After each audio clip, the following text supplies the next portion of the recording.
Merhaba sevgili seyircilerim. Oktay Usta'nın mutfağındasınız. Sizler için çok güzel bir simit poğaça hazırlamak istiyorum. Böyle ağzınıza attığınızda simit tadı gelen ama poğaça olan, içi peynirli olan güzel bir hamur işi.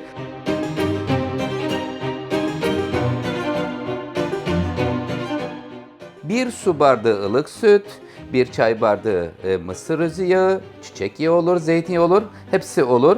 Bir çay bardağı erimiş tereyağı olacak, bir çay bardağı süt, bir yumurta, 30 gram yaş maya, bir paket mayanın yarıdan biraz fazla kesince 30 gram oluyor.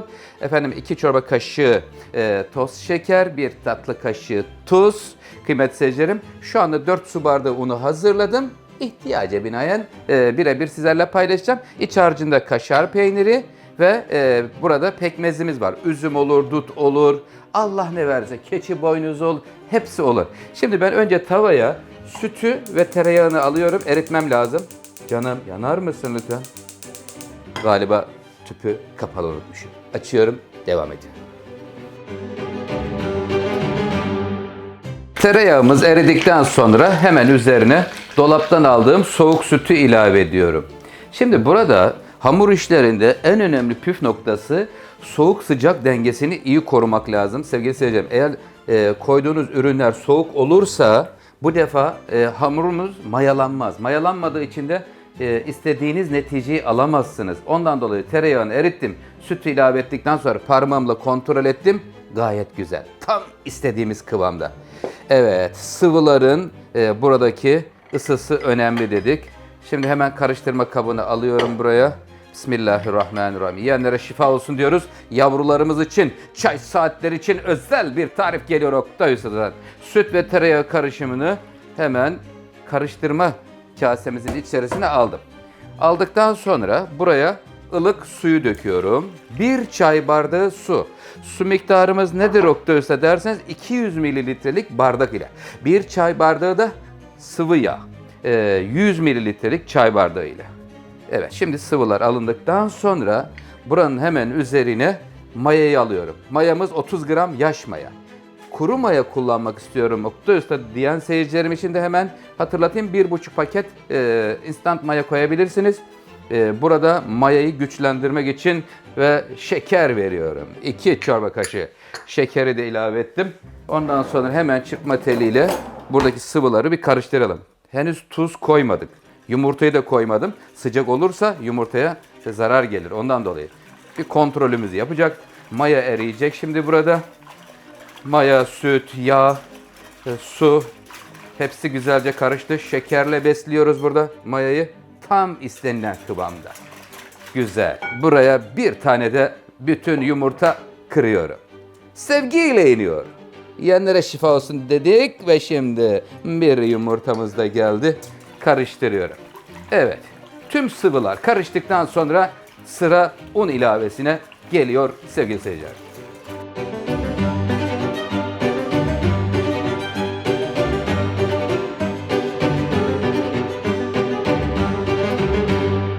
Ve sıra geldi un ilavemize ve tuzunu ekleyeceğiz şimdi. Tuz, 1 tatlı kaşığı tuz koyacağım. Fazla olmasın, eksik olmasında hiçbir sakınca yoktur. Evet, tuzunu ilave ettim. Bismillahirrahmanirrahim.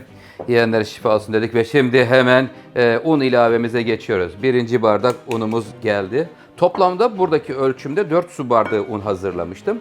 Eksik gelirse ilavede bulunuruz.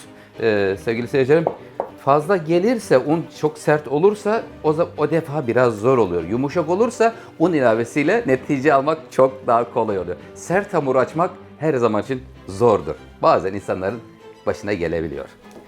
Evet, şimdi başladım. Bakın şu anda yumuşak bir kıvam daha var.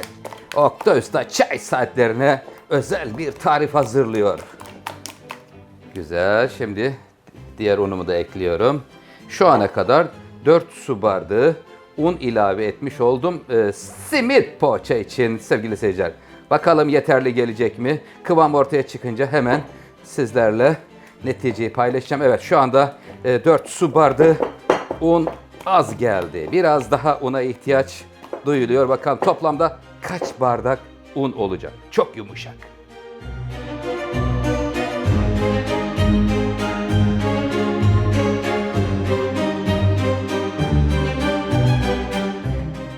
Evet, hamurumuzun kıvamı şu anda görüyoruz. Oldukça yumuşak.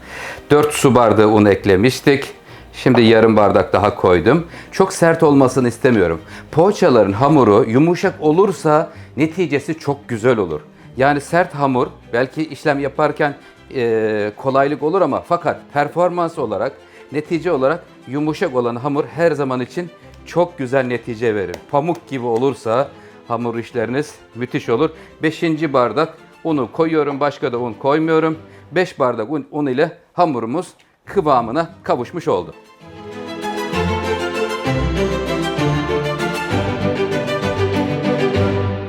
Simit poğaça hamurumuzun kıvamı ortaya çıktı. Çok güzel oldu kıymetli seyircilerim. Bakın görüyor musunuz? Yumuşacık bir hamur. Ne kadar yumuşak Oktay Usta görmek istiyorum diyen seyircilerim için. Bakın görüyor musunuz? Sevgiyle akıyor. İşte bu. Tam istenilen kıvam. Eğer sert olursa neticesi yerken güzel olmaz. Şimdi hamurumuzu güzelce yoğurduktan sonra tekrar karıştırma kabının içine aldım. Buranın üzerine streç film çekiyorum. Mayalanması gerekiyor. 2 sefer mayalandırıyoruz hamur işlerimizi. Bir tanesi ilk hamur mayalanması yoğrulduktan sonra bir de tepsi mayası gelecek. Şimdi streç film sarıyoruz. Üzerine örtü kapatıyoruz. Bazen mevsime göre değişir. Yarım saatte de mayalanabilir. 45 dakikada bazen 1 saati de bulabilir. Ilık ortama göre değişiyor sevgili seyirciler. Mevsime göre de değişir. Kışın biraz daha geç mayalanıyor. Kapatıyorum. Mayalandıktan sonra içinin peyniri, şeklinin verilmesi ve susam mantosu olacak.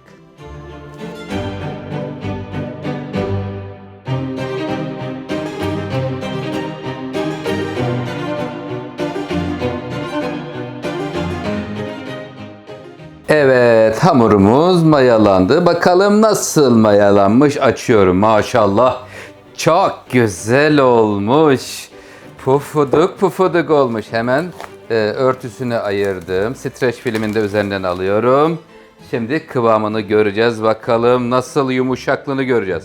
Görüyor musunuz? Puf puf. Son derece yumuşacık bir hamur ortaya çıkmış oldu. Çay saatlerinin vazgeçilmez bir lezzeti olacak. Şimdi hemen hamurumuzu dikkatli bir şekilde alayım, havasını alıyorum. Elimi hafiften yağlayacağım yapışmasın diye. Tamam. Şimdi bezelere bölme vakti gelmiş bulunuyor kıymetli seyircilerim. Evet, minik minik bezelere böleceğim.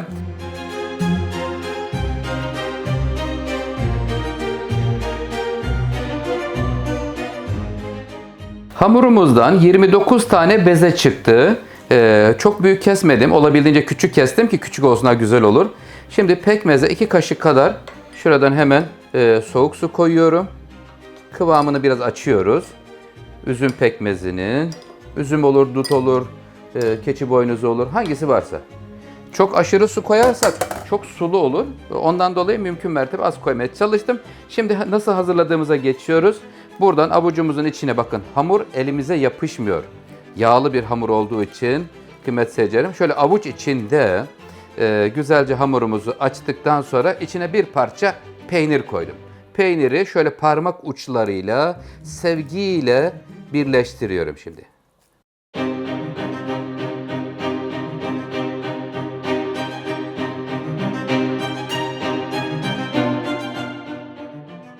Bakın, evet, güzel. Birleşim tamamlandıktan sonra güzelce şu parmak uçlarıyla peynir eriyip çıkmasın içinden iyi sıkıştıralım. Tamamen kapattığımızdan emin olduktan sonra şuradan tutuyorum. Tuttum, geliyorum. Pekmezli suya daldırıyorum. Daldırdım. Oradan sonra geliyorum ve şurada susamın içine alıyorum bakın. Susamı aldım. Susam da şöyle şuradan çevireyim. Komple susamla kaplanmış oluyor.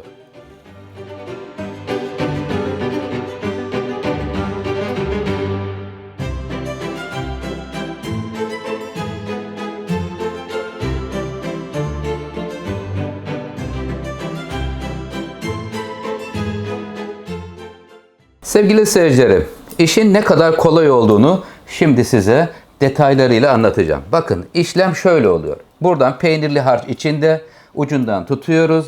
Pekmez kıvamlı. Getirip şöyle hemen içinde susamın döndürüyorum. Son derece kolay. Parmaklar yakalıyor, daldırıyoruz, fazla pekmezi alıyoruz ve ters çeviriyoruz.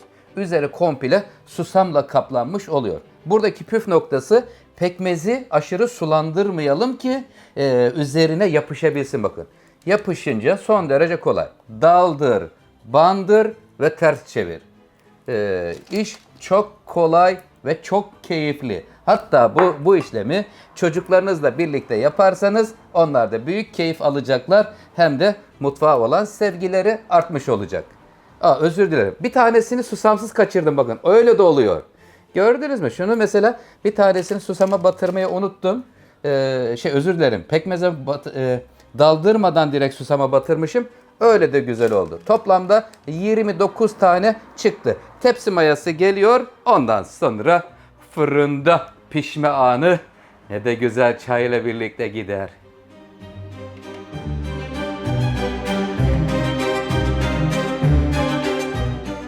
İki tepsi poğaçamız çıktı. Simit poğaçamız fırına gidiyor. İsterseniz aynı anda pişirebilirsiniz. 10 dakika tepsi mayası gelsin. Ben tek tek pişirmeyi düşünüyorum. Daha güzel oluyor. Dengeli pişmiş oluyor. Önceden ısıtılmış 180 derece fırının alt üst pişirme bölümünde fırının orta katına gönderiyorum. Piştikten sonra süreyi sizlerle paylaşıyorum.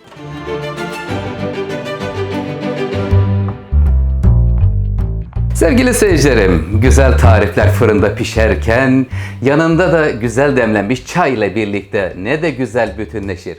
Evet, sizlere bugün elektrikli bir çay makinesini tanıtacağım. Saki markasının ürettiği çok özel bir çaydanlık var. Daha önce bildiğimiz çaydanlıklardan çok farklı. Çay makinesi elektrikli. Efendim 3 parçadan oluşuyor. Burası elektrikli ana gövde bölümü. Burada ise hem kettle olma özelliği var hem çay demleyebiliyoruz. Şimdi size hemen bahsetmek istediğim özel bölümleri var. 7 milimden oluşan bir ana gövdesi var burada. Hem kettle olarak kullanabiliyoruz hem de çay makinesi olarak kullanabiliyoruz.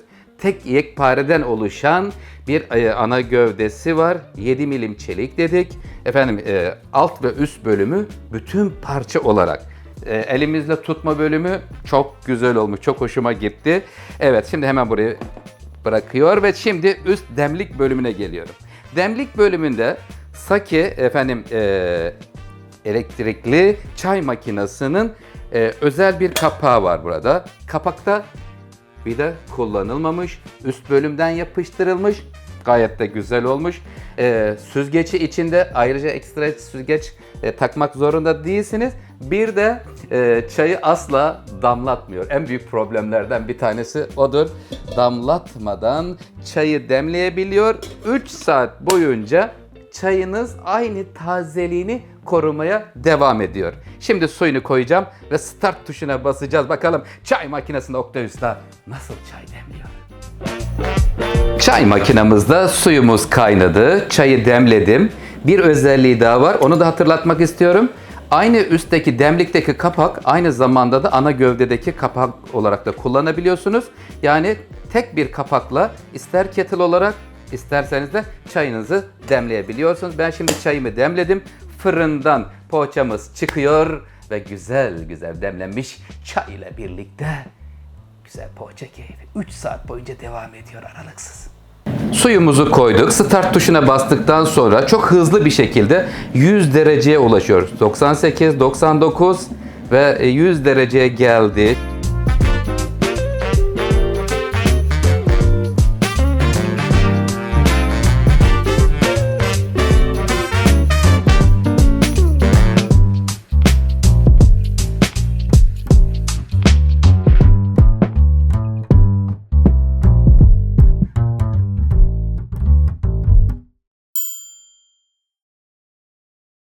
İçi peynirli susam poğaçamızın birinci tepsisi fırından çıkıyor.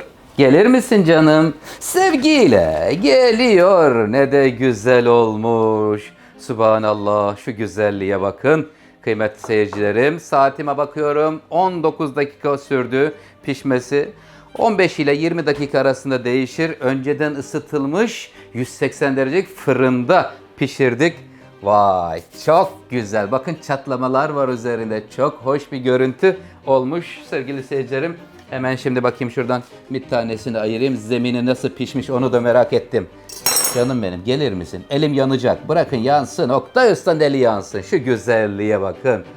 Wow! Soğuyor. Sonra da çayla servis vakti diyoruz.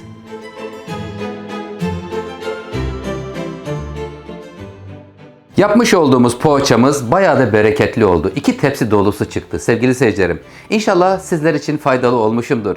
Bana destek olursanız çok mutlu olurum. Kanalıma abone olup, yorum atıp, beğenip dostlarınızla paylaşırsanız çok sevinirim. Yeni videolarımda görüşünceye kadar kendinize iyi bakın. Hoşça kalın, sağlık kalın. Allah'a ısmarladık.